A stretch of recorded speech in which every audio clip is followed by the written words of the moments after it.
Hey, Tucker. Oh, hi, Pranab. Nice to see you here inside the computer. It's good to be inside your computer, and it's good for you to be inside mine. I always thought you'd be taller.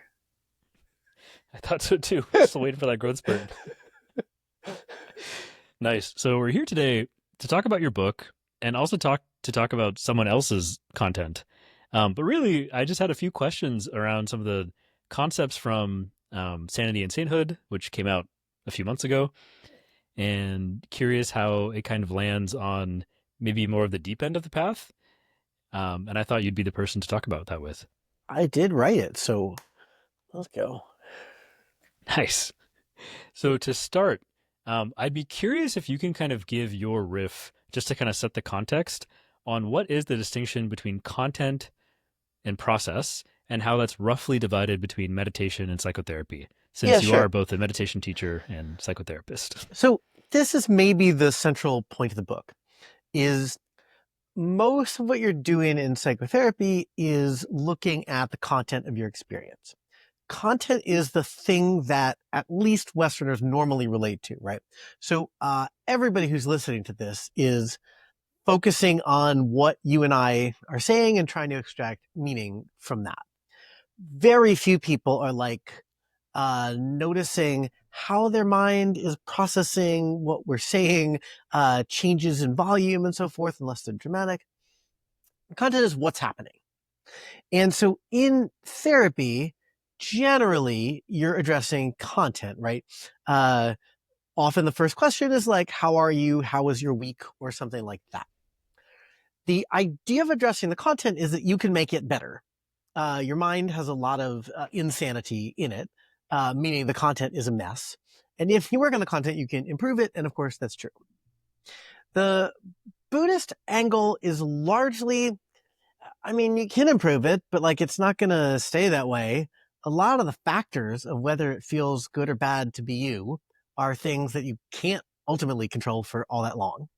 And so what you should be doing is changing the way that you relate to the content, right? So if your listeners are listening to our conversation right now and they find this conversation thrilling, they're going to be really happy. And if they think everything we're saying is really stupid, they're going to be angry. And if your listeners are like treating this simply as sound arising and passing away, now it doesn't actually matter what we say, right? So the process is like, how is all of this stuff happening? Where is it happening? How are you relating to it? And if all you can do is see the content, and this is your content, we have a lot of power over you. As soon as you change your relationship to the content, you can actually remove all of our power over you. And most of Dharma is changing your relationship. Of course, there's some overlap. There's a lot of Buddhist influence in late 20th, early 21st century psychotherapy. And there are things in Buddhism like jhana practice, for instance. It's talked about as it's supposed to suppress the hindrances. Like the point of jhana practice in Buddhism is um, to get better at process. But jhana is changing the content and making it a lot better. Similarly, metta has an angle in terms of working with process, but it's trying to make you feel more positive sensation. So it's not a straightforward cut, but it's a simple heuristic is therapy works on content, dharma works on process. Awesome. Thank you. And I think a lot of what I want this conversation to go into is where does that break down and what's in that weird, messy middle and how to navigate that. But maybe before we get there, there's some stuff we can do before that. Cool. So I'm wondering, so given all that, where do you feel are common misconceptions or common traps, kind of in the early stages of separating out content and process between some of the people you see or things you've noticed? Yeah, so one of the big traps is going too hard in either direction. When I first started teaching dharma, everybody was going too hard in the process direction. And that's what a lot of the authoritative sources were saying to do, right? So the ancient Pali texts, I mean, they don't say that for most people it will be an easy, pleasant, linear path. They certainly allude to difficulties. But what happens to most Westerners, at least, or maybe better to say globalized people, what happens to most globalized people when you do a bunch of meditation is you start crying a lot, right? Um, You notice how much trauma you hold. You notice how crazy you are. And the error was this belief, which a lot of teachers are preaching, that like, if you just focus on your breath or do your jhana practice or do your insight practice or something, all of this content will just go away. And in fact, if you don't do anything about loud content, it just gets worse and worse and worse.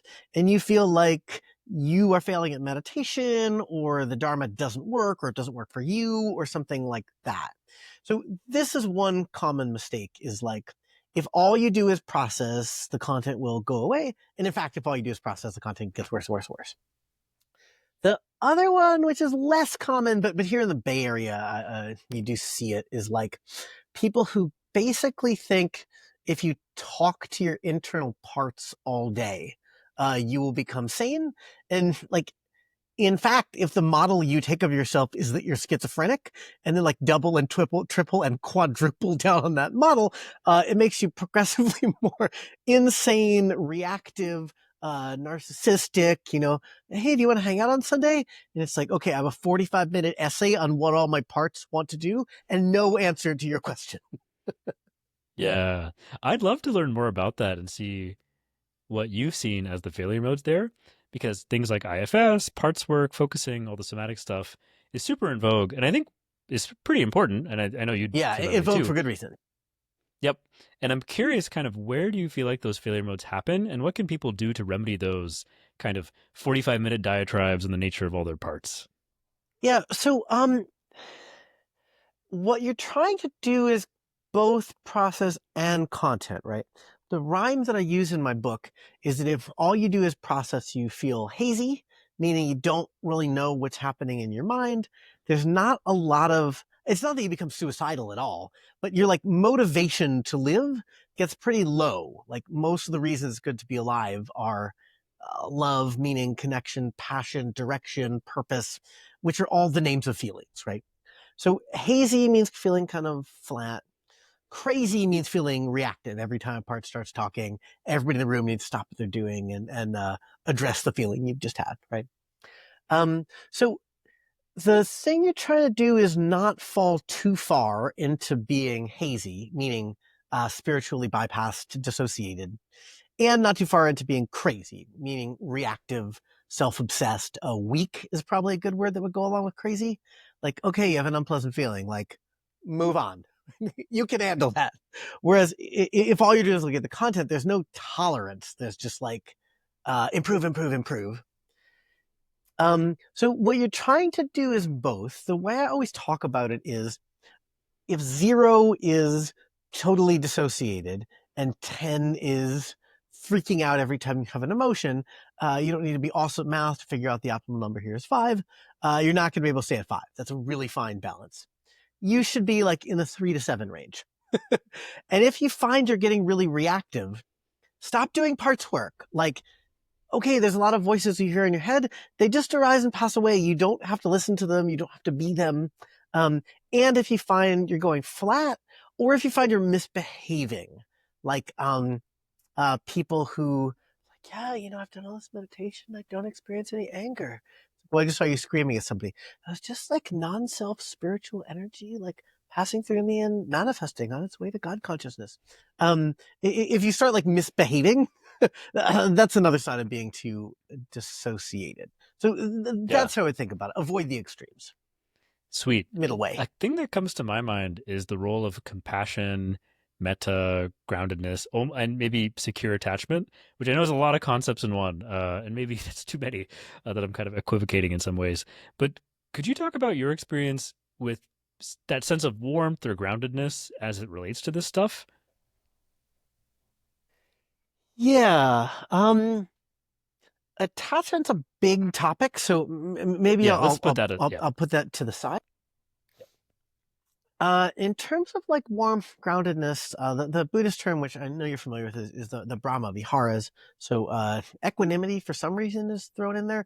The other three, which fit together better, are like an open, loving presence towards everybody, compassion, and appreciation of other people's joy and success. Um, the common cold of mental health, particularly among Americans, to a lesser degree among all globalized people, is self-hatred. If a globalized person is in a therapy session with me for long enough, or somebody who grew up globalized, people who grew up in more like local or tribal areas and then moved into global society don't actually have this problem so badly. But for those who grew up in globalized society, if the therapy sessions go on long enough, we will start talking about a voice about how you hate yourself, and basically like an internal version of an abusive dad. Even people who had really nice dads, oddly, sadly, it doesn't seem to help in globalized world. We all tend to have this internal abusive dad. And one feature of the abusive dad is like no pain, no gain. Uh, the harder I beat you, the like better of a human being you will be. If I ever stopped beating you, like you're already trash. Like imagine how much more trash you would be. Um, this is not truly ubiquitous, but close to ubiquitous among people who grew up in globalized society.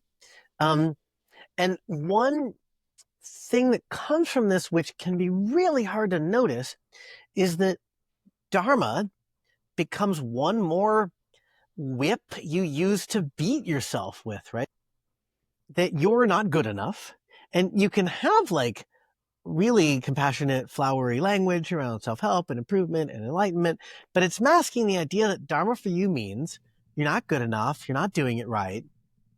And if you just like beat yourself a little harder by one more retreat and one more sit and whatever, you will attain enlightenment, and then you'll finally be good, right? And the karma of this is atrocious.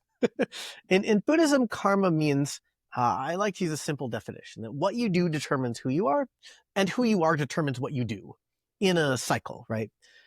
The Buddha says what particularly matters is the intention, not what you do, but why you're doing it. So, like, is meditating good for you?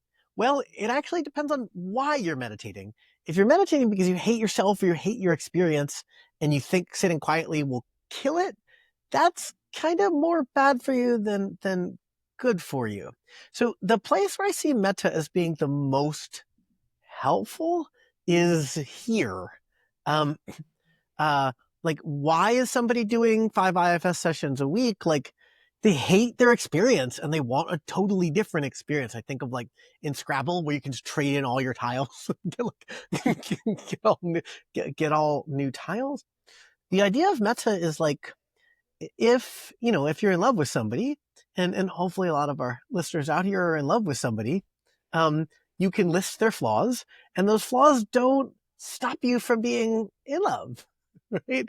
And so the idea of metta is like, okay, like I can think about my husband, and hopefully he's not listening to this.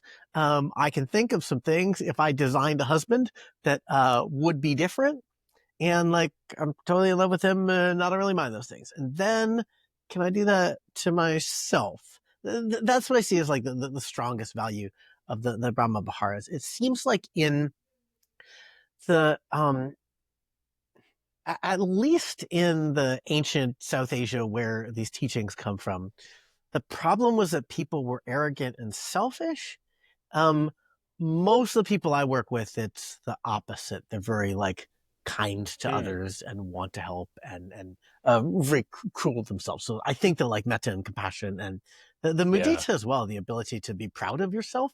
I think these are things that most globalized people need to direct more inwards than they do outwards. that's awesome. Yeah, this is great. This brings up a lot for me in terms of the concept of no bad parts. Like a lot of doing IFS seems like it helps instill the idea of no bad parts. I guess when done right, it can kind of move towards that intention and move towards that view. Um, and then the role of view in general, like right view and the Robert Bea ways of looking, almost in Dzogchen mode, like view in terms of view, practice, fruit. But anyways, just view in general seems like a really important aspect to all this. Yeah. So like view is where intention comes from. And in terms of like in the outside world, intention doesn't really like it may not play that big a role often, right? Um in the inside world, it's the main thing. Um, and so, yeah, if the view is imbued with self-hatred, then the intention becomes imbued with self-hatred. And then no matter how much from the outside you may have gone on 40 meditation retreats, you're probably not getting much benefit from them. Yeah. Yeah. One, I'd be curious about the role of the hindrances in view, or I guess how view matters when relating to the hindrances. So this is something that I thought about with, and I've talked about with people. It seems like a common misconception with the Mind Illuminated, which I know you're quite trained in. There seems to be a pervasive view, not necessarily from the book, but in general, around the hindrances being bad and things that should go away, versus kind of a more no bad parts style relating to the hindrances. And when actually looking at Mind Illuminated again a couple months ago, I realized, oh, there actually kind of is this softness to it. But curious if you could riff on that a bit. Yeah, I mean, I helped too also with writing Mind Illuminated. And some of my feedback didn't get incorporated. That line about not everybody can achieve stage 10 in a year. There's like an occasional loser who needs a little bit more. Every draft, I was like, take that out. That is not true. And it survived all the edits. So uh yeah, Mind Illuminated became for a while basically a Bible. I still will hear people refer to it as the book, as though like if you're talking about meditation, there's only one, and so we don't need to use the title. There's pros and cons. There's pros and cons to the approach. One of the cons of the approach is it's a totally top-down, control-focused, be elsewhere later type of approach, right? And my first teacher was Sharon Salzberg. She would constantly say this thing, which her teacher had constantly said, which is the Buddha's enlightenment solved the Buddha's problem, now solve yours. Meaning, to me, solve yours means you have become a sane saint, right? And well, why aren't you a sane saint? No offense, but there's probably a lot of reasons you're not a sane saint, right? The things between you and the goals are probably, diverse and vast. So if a big thing between you and the goal, or for many of the people that I work with, the biggest things between you and the goal is like wrong effort, trying too hard, and acting out of self-hatred and abusive dad mode, then you can't treat the hindrances as bad. Then you're going to beat yourself when you have the hindrances and beat the hindrances. And the hindrances, of course, are you, right? they're your mind. So certainly this top-down controlled approach for people who have those proclivities, it's going to make it worse. The reason Chula also started writing a book was we kept meeting these people who were like, yeah, I've been meditating for 25 years. It's like, cool. Well, like, what did it do for you? It's not about doing or getting. And they're like, well, that's like, it's a healthy attitude to adopt. It's instrumentally true, but it's not epistemically true. Like, you may be wasting your time. Like, there are some like skills to develop, and just sitting there really could go either way. So for people who trend lazy, for people who trend too non-judgmental, the like control and the maps, it's really good. I would imagine that my students and your listeners have some overlap, both of humans and of psychological Individual people. qualities. And like the lazy, spaced out, dopey people, I don't get a lot of those. I get like super driven people who like need to chill the fuck out for a couple years before they should try overcoming sleepiness. They should try like accepting sleepiness. I feel like central answer here would be what you're trying to do in meditation is generally achieve balance along quite a large number of dimensions, right? And so the dimension here is like, if all you do is sit back and accept everything, that actually can, for some people, be a path to awakening. For others, it's a path to like falling asleep, watching porn behind your closed eyes, doing math problems. And of course, if you just strive and strive and strive, you get nowhere. So depending where you are on the balance, you'd want the counterbalancing instructions, and the like one size fits all, the Mind Illuminated is the book and everybody should do this. That's a really harmful and really common philosophy.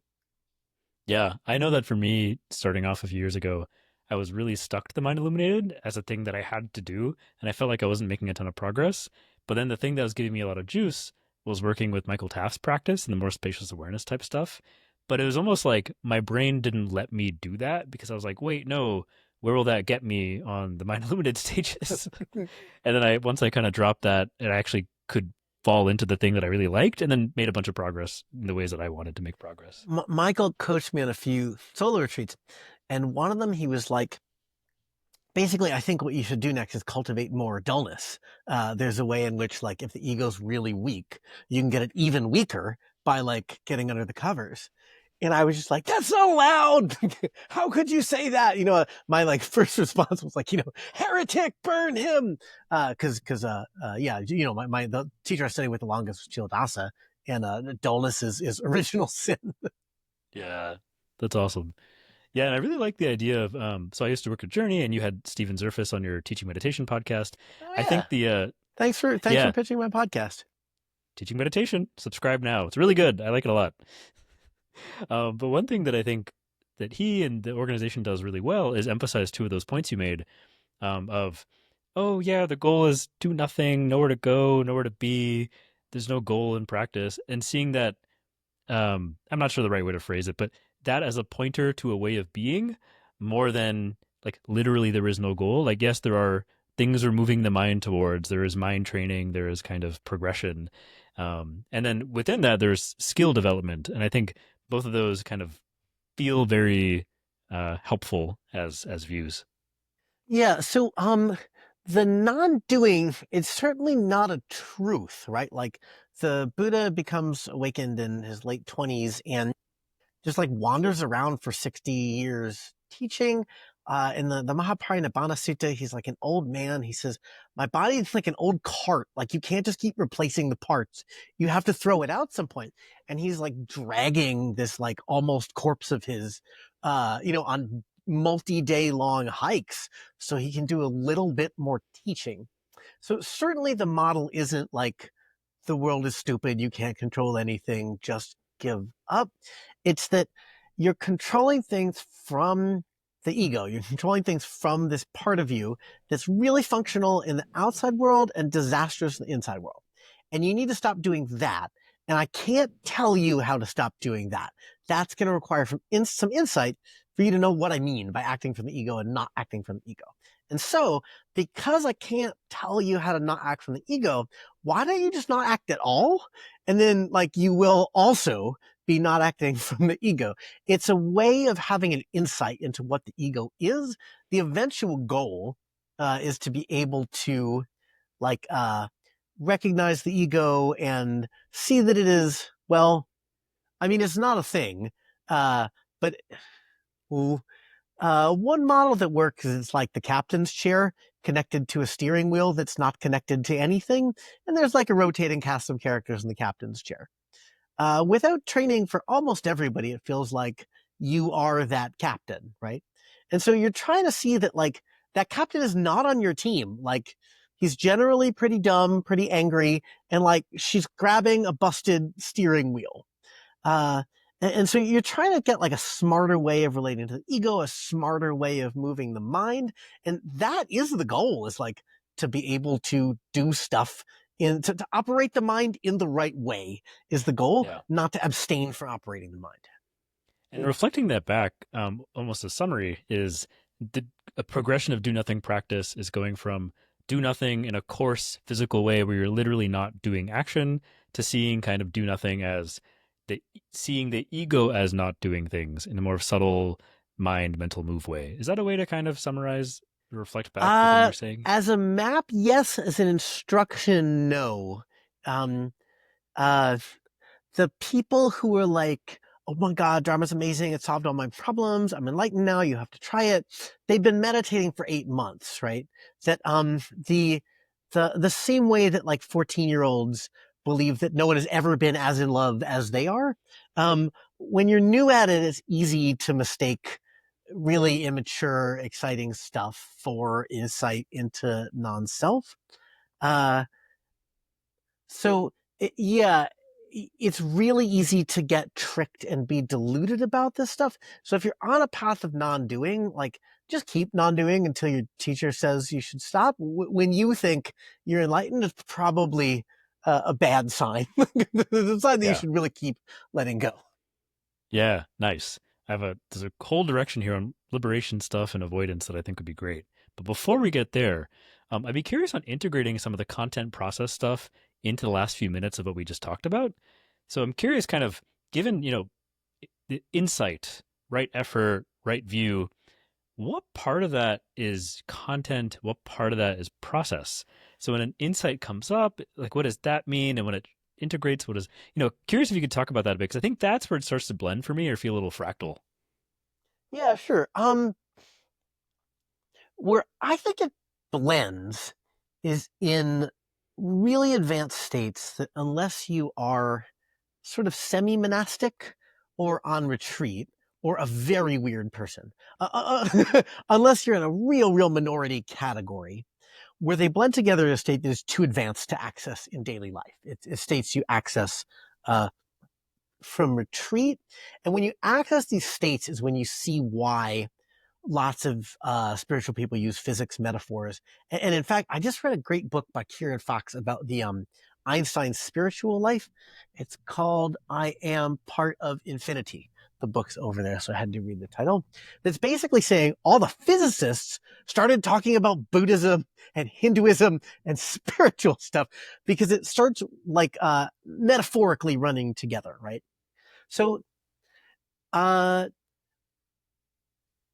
they're different. Like one sort of advanced state would be like the last of the formless jhana. A similar would be dissolving phenomena, getting tanha so low that you've like almost blinked out. And what happens there is like when you get into quite deep states, you notice that actually process is what creates content. And so you can switch process such that there either is literally no content, which is pala or cessation or nibbana, or you can switch it so that like the English translation of the name for the fourth formless jhana is a jhana of neither perception nor yet non-perception. And it feels like a real bulky name until you get there and you're like, I have nothing shorter to call this, right? It's like because of the way I'm relating to the phenomena, they have all come unglued. And so I can't say I'm not perceiving. There are like sort of atoms or subatomic particles that would normally glue together to form content. Uh, so I can't say I'm not perceiving because I'm seeing these, things. If you're like, okay, then what are you perceiving? I'm like, things, stuff. Like it's not gluing together. So, the same way that like if you cut something in half, you have two things that are each half the size of the original thing, and you can keep doing that and keep doing that until eventually you can't.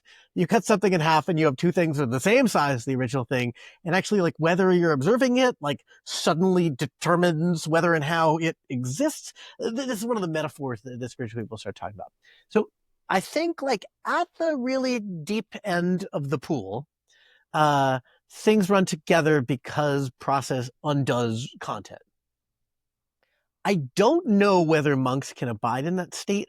My one monastic teacher said maybe like a couple monks in the entire world can abide in that state, but Yeah. for the most part, no. That content rearises, and so it's important to work with content because it's not permanently going anywhere.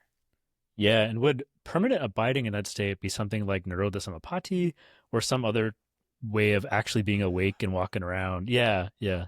I would feel dopey just speculating about what Cool. that would look like. I can't imagine it. Yeah. And maybe in the steps before it becomes like super crazy kind of fused, let's say like fifth jhana infinite space or sixth jhana infinite consciousness, where does content process delineate there? Um, Generally, I have two thoughts. Generally, is if you're looking at one, you miss the other, right? So the analogy that I always use is it took me a couple years to come up with, and then I was really proud of it, so I keep repeating it. If you watch two people arguing, you are almost certain to listen to their arguments and try to figure out who's right. That's just the way we listen to speech, right? Now, imagine two people are arguing in Dutch. We don't speak Dutch. And so suddenly we can't figure out who's right. What we're going to look at is like, how are they arguing? Like maybe she gets more and more aggressive, he gets more and more submissive until she snaps, and then he gets submissive, and I think I mixed the genders up in there somewhere, but you see what I mean. Uh, you can look at how people are communicating, or you can listen to what they're saying, but you can't really do both very well. Um, if somebody's watching this video and like dissolving our image into pixels, my hand no longer appears to be moving. You can actually see it's just pixels changing color, and my voice is just like sound waves coming out of your speaker system. You really aren't going to be able to know what I'm saying, right? So one thing is like content and process run together when process undoes content. But otherwise, they basically don't run together. Like that's another physics metaphor. It's like the uncertainty principle. The more you're observing process, the less you're capable of knowing about content. I have yet to see anybody come out of the first formless jhana and start talking about their childhood trauma or who they want to hook up with. Right? Like you're looking at how space exists, and you just don't care about content. You don't really see content when that's happening. The other thing I could say is content exists at a medium lens of analysis. So one route to awakening, it's the primary ones in the Theravada tradition, are get things really small. So some definitions of vipassana are things like deconstruct or pull apart. That the way that you see through the content is look at really little things. And you know, the same way you cut something in half and in half and in half, and eventually like, whoa, that is not what I was expecting was going to happen. There are other moves like in open awareness, shikantaza, where what you're trying to do is go really big. And similarly, going big or going small, there's actually not a lot of similarities between those paths. There's very little overlap in the map, but they both do lead to transcendence, right? Transcendence meaning like, oh, like Tucker is kind of over there. He's not me. Like, you know, he's like my puppy or something. You know, if he's hungry, I should probably feed him. But like, I'm not him. He's over there. Um, Content is at the medium level. And so if you stick to the medium level and you don't get too fine-grained in analysis in time, meaning content requires a medium region of space and enough time. Yeah, if you stay at a medium level space with enough time, it's pretty easy to see the content. Yeah, I think that's really, I'm glad you said that because I found myself disagreeing a little bit, or maybe not disagreeing, but finding some internal sense of objection. It's like, no, I mean, maybe like someone deep into like a true formless jhana wouldn't normally think about, um, their childhood trauma or things like that. But there's kind of, and maybe but there, it does seem like, let's say earlier on in the progression, there's a way of kind of like softening into maybe like a formless, spacious self energy, and then intentionally bringing up a childhood trauma. And it does seem like that's a lot of how therapy works, or some forms of experiential somatic therapy. But I could see how maybe on like the deeper end, it's like kind of just two separate things. What do you think about that? As Yeah. just So yeah, the uh the point of the jhanas is suppressing the hindrances, right? The point of the jhana is to come back and be able to observe things more clearly. One of the things I talked to Stephen about on my show was there's always this question around jhana junkies, people who don't use jhana the correct way and get addicted. And it like seems quite logical that would happen. I've literally never, literally never seen it before. I think that like you can't stay in the jhanas, right? You get into these awesome states. They make you temporarily smarter and they decay. So do you work for do you work for Jhourney? not anymore. But I'll probably be a facilitator in the next few months. Oh, cool. So I keep seeing on Twitter people posting like, hey, like I used to think there were problems in life and then I met Jhourney. And it's like, okay, but those are people on their first retreat, right? Like Yep. the thing where you're like, oh, happiness is simply unhappiness is simply jhana deficit disorder. And Jhourney has, you know, invented jhanas and found the cure. That's a really naive, immature, brand new to this stuff sort of tape, Totally. which I mean, a lot of people have it, and it's awesome for marketing dharma practice. Um, the jhanas decay, all these awesome states decay, and it seems, I mean, as far as anyone I've ever observed, it seems impossible not to eventually notice that, to stay in this dopey, like, I found the cure for all suffering and it's creating awesome mind states. And so, like, the jhanas, what you're supposed to do is come out of them and use the wisdom that comes after them in order to review what's going on. And in Dharma, you're generally supposed to review things from an insight lens, but you can equally review things from a content lens. It seems like in globalized society, we are not processing emotions properly. And I think that's why, culturally Asian teachers, if you try talking to them about your trauma, they're going to say, shut up, right? They're going to say, like, this is delusion and you shouldn't be addressing this. And Western teachers are like, yeah, we're going to have to go through 10 years of this. Like, we might as well start talking about this now, right? We're not processing the emotions properly. And so there's just like a lot of content that we are going to have to deal with when we come out of all of the awesome states. Cool. Yeah, and it's funny because I think my lens in a lot of this is from a Shikantaza Shine first approach with a bunch of somatic IFS type stuff, which is not usually the dominant path compared to more typical Theravada or maybe this more Twim jhana style focus. So it's been fun translating some of this into my own practice from that lens. Yeah.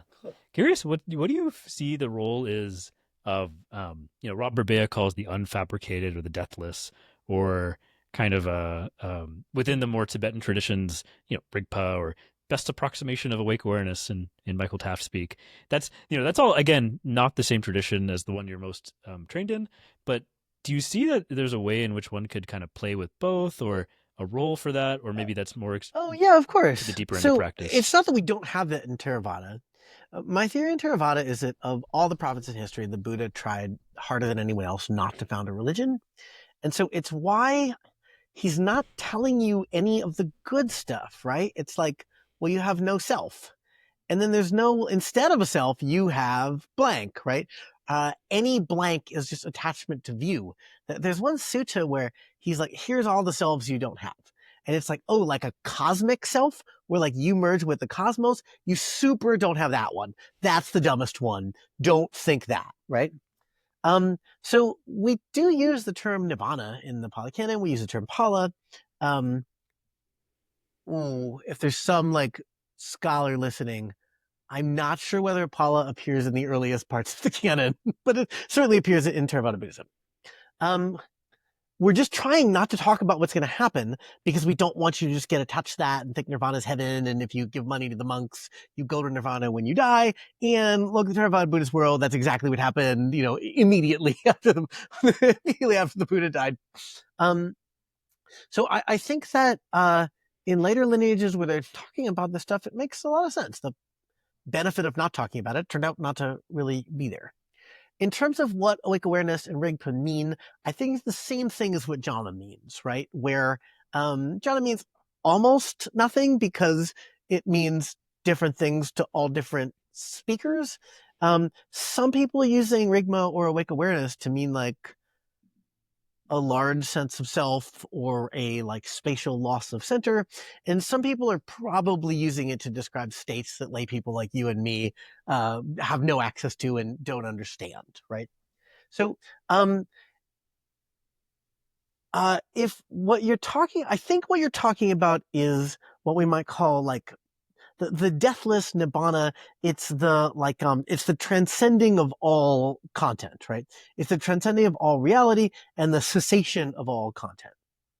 If the question is something like what's useful about nibbana, I would be really glad to answer this question. I think it's probably a quite heretical sort of question to ask, but I would say what's been most useful for me about it is decrease in anxiety, particularly death anxiety. In uh, in very increasingly large swaths of globalized world, we aren't faithful to religion anymore. I recently learned Buddhism is the world's fastest shrinking religion as Buddhist countries in Asia rapidly globalize and people become secular. Um, if you don't have any religion, death is pretty terrifying. It can erode the meaning out of everything. And this experience of the deathless is like, huh, I get the sense now that the things that I really want not to lose when I die, I think I actually don't lose those things. I mean, I lose this body, but like by the time I'm likely to die, I'll probably be about ready to lose this body. Uh, Nibbana is like immortal and immutable, and there's just a bunch of cliches here, but it's like the void from which everything springs. It's your true nature. It's underneath everything. Um, Thich Nhat Hanh's cliche around it's like when the wave breaks and returns to the ocean. Uh, people have been trying to explain this since there has been language, and we keep using the same kind of analogies.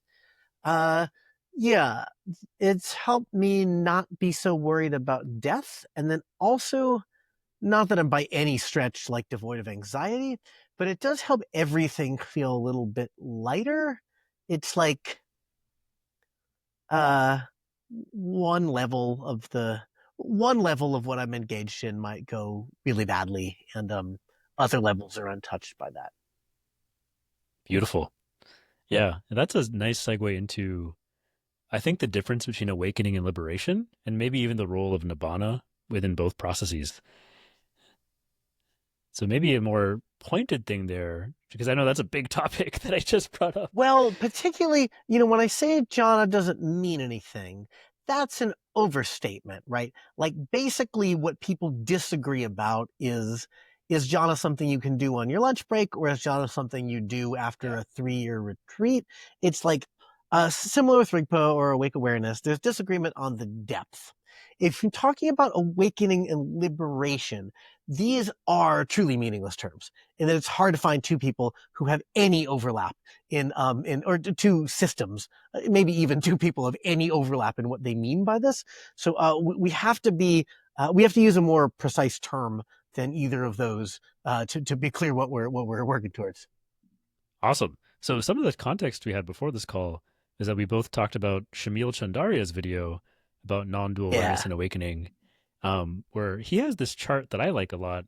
Hi, Shamil. Um, Hello, I realize that's Shamil, and YouTube my and he can't computer and see your me. computer. Yeah, one of these days we'll get Shamil on too. So maybe let's anchor just to this model for now, where there's awakening in his model of this. Awakenings on the y-axis, liberations on the x-axis, with awakening having properties of deepening and broadening in further depth, with liberation having the label of extinction therapy on the x-axis. Again, this is both of us riffing on Shamil's thing that you have watched maybe a couple years ago, like a year ago when it came out. I watched a few months ago. Caveats that we're not experts in this, and Shamil could probably explain this far better than both of us. But maybe having this as an anchor to our discussion, how do you think? Yeah, could you riff on kind of this model, or how maybe what we've talked about so far plays into this? Uh, oh, I play music, and like if you ask me to play an easy song, I can just sight read it. There's some songs I can't sight read. I think this is more depth than I can like rapidly wrap my head around and riff. Cool, Shamil's one of the smartest people I've ever met, and I've met a lot of smart people. cool, cool. Yeah, no, that makes sense. Maybe what is kind of the role of liberation, or how does in within your traditions that you've trained in, liberation or awakening tend to play with each other? Oh, in my tradition, actually, we'd use awakening and liberation as synonyms. What I think I got from Shamil's model is uh, one, I think it was a liberation axis is equanimity, is like non-reactivity leading to the cessation of phenomena. And then awakening is related to like basically making the size of consciousness larger. Um, in Almost the like the role of the sense of Theravada, self. yeah, in the Theravada, we don't talk quite so much about increasing the size of the sense of self. There is open awareness practice, but I was earlier saying that for awakening you can go big or go small. Uh, Almost everything in the Theravada is going small. Maybe actually, I was saying I couldn't wrap my head around that chart, but I think maybe I can wrap my head around it. That the y-axis is going big and the x-axis is going small, right? Yeah, that makes sense to me. Um, Or I think going small, but in a different way, as my take on it. Like I think the x-axis of liberation going small is going small into the kind of the knots or the samskaric patterns or something, where the awakening is less like permeating or something. But that's my understanding. Versus, I think in the Theravada, going small is typically investigating the nature of tanha more in the sense of self, not necessarily in samskaric patterns. yeah. So like, your question is specifically like in my lineage, how do we talk about this? And I'm mostly trained in Theravada lineage, and we don't really talk about this. We don't do a lot of the uh get the mind really big sort of practices. We do much more like investigation, equanimity, concentration, those sorts of things. I guess the way I would personally think about it, the Buddha frequently says there's 64,000 Dharma doors, which is just a way of saying different strokes for different folks. The least ancient book of the Pali Canon is the Abhidhamma, and one of the books, the Abhidhamma, is called the Paggalapanyata, which is fun to say and not terrifically fun to read. It's real dry and boring, but it's the whole book is just like, well, there's this type of person, they should probably do that type of thing, and this type of person to do this type of thing. Um, I think the idea is like the Buddha's enlightenment solved the Buddha's problem. Human minds vary enormously. For people whose egos are too tight, which is most of the people I work with, um, there's a really important role for getting the ego bigger, and that like anything you do is going to be from the ego. So like, see if you can just relax the ego into more spaciousness. Um, I don't have a sense of like if all you do is the big path, what happens? Uh like do you eventually converge on the small path like in Shamil's diagram there?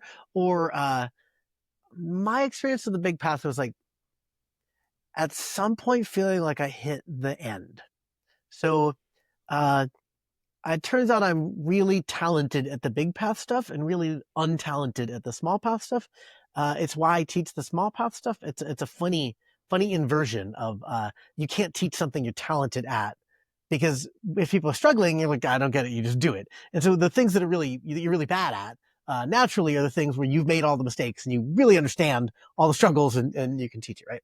So for me, the big path comes really easy, and I've gotten to this place where I feel like the big path is done.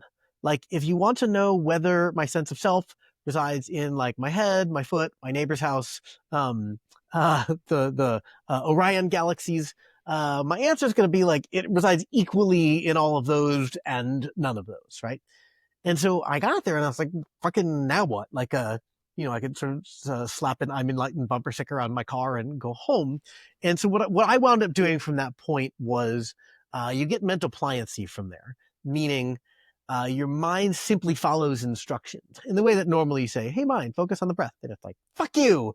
Like, here's 500 things we're going to think about. Mental pliancy is it complies. So I did small body vipassana, sometimes looking at content and sometimes looking at process, with the mental pliancy that came from what to me at least seemed like maxing out the big path. That's awesome. That's actually really helpful for me because I find that the big path is what has come naturally, and I'm by no means near the end of that, but I could see how I could at some point, and I'm like, cool. And even now as I've progressed, I'm like, oh yeah, all the stuff that used to be really hard, I can actually just do focused jhana practice, or I can do vipassana body scanning in ways that were too difficult before, and I just had all this stuff come up. And a good friend of mine, she always like, yeah, I feel like eventually you're going to want to do the stuff that I'm doing, which is more of the small stuff like cutting in and everything. And I think that after hearing you say that, it does seem more likely that that's the case for my own path, which is cool. Yeah. Yeah, I guess another way you could split it is looking forwards versus looking backwards. So the Theravada stuff is almost entirely looking forwards, like how are you relating to the things that are happening right now? And the backwards path is like who is relating to the stuff that is happening right now? And at least in the model of awakening that I would use, the extinction of the person that it's happening to is like, I mean, it's a really significant, awesome thing to happen, but it's not like a terribly advanced thing to happen. It's, uh, once you get the hang of this stuff, it can be a fairly early sort of transition to, not having a sense of self anymore. Or, uh, Yeah. I'm not sure that I know people who never have a sense of self, but sometimes not having a sense of self. Yeah, yeah. This kind of gets into kind of the deep end that I think a lot of Vajrayana traditions or Hindu Shaiva Tantra gets into. What does it look like to have the world of or the world the idea of skillful refabrication, which I know in this video Shamil gets into quite a bit, or almost creating a more beautiful story, or soul making, or all that stuff. How do you think about all that stuff as it comes to post Um, awakening or post relaxed sense of self? yeah. So my first thought, which I talk about early in my book, is when Buddhism came to the West, it merged into a hippie New Age culture. It was New Age hippies who brought Buddhism here, right?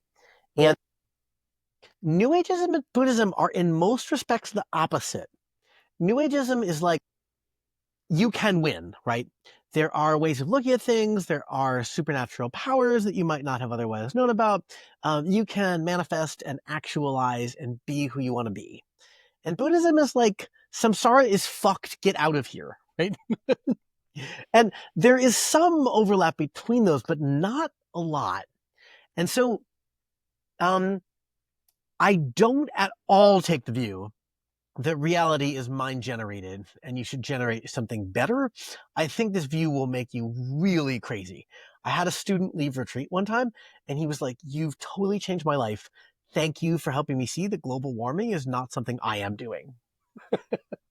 And if you believe that reality is like simply how you look at it, then I regret to inform you that famine and war and climate change are things you should probably stop doing. They're like pointing to you being insufficiently enlightened.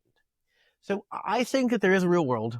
Of course, we're not directly perceiving that real world, but it is consistent enough that I think it's there. And so, in terms of like what does skillful refabrication look like? Well, there are a lot of fixed points in skillful refabrication. I'm not there, but I could imagine getting to a place where I could abstain from fabricating for some lengthy period of time. Um, but when at some point you have to like return to default world, a lot of what presents is like just what's there, not what you want. Where I think you can make big changes is like the world, when you realize the only reason there is a world is because of a particular way of looking, and you can, maybe you don't have access to the other ways of looking right now, but you've had them before and you will have them again.